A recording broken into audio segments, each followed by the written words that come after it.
Dito nga pala kasi Diablo Street. Ito nga pala yung kinatakutan ng lugar sa Valenzuela. So, andito ako para interviewin ko yung mga kasali sa mga gangster. Ito sila, tingnan natin sila. Pare, Kevin nga pala, pare. Pre, ano ka dito, pre?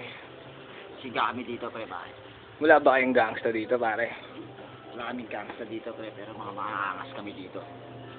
Kasi binabalita itong lugar na to, itong Diablo Street na to, na marami daw mga siraulo. Kayo ba yun? Mga siraulo dito, pre. So, pakilala ko sa'yo, pre. Sige, pare, pakilala mo lang. Ito nga pala si Pepeng Kalawit, pre. Pepeng Kalawit.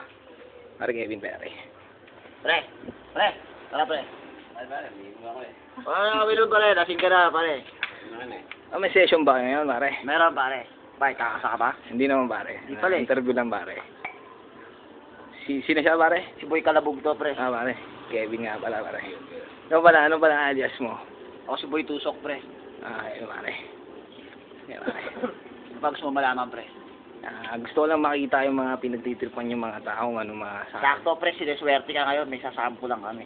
Saan ba, pare? Ayun ba, pare?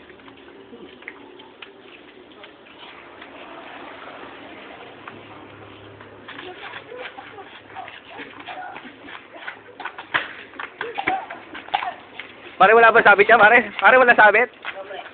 Wala ba sabit dyan? Ito ba? Nakita mo? Ha? Ito ba, pre? Nakita mo ba? Nakita ko, pare. Diba? Di ba tayo sasabit dyan, pare?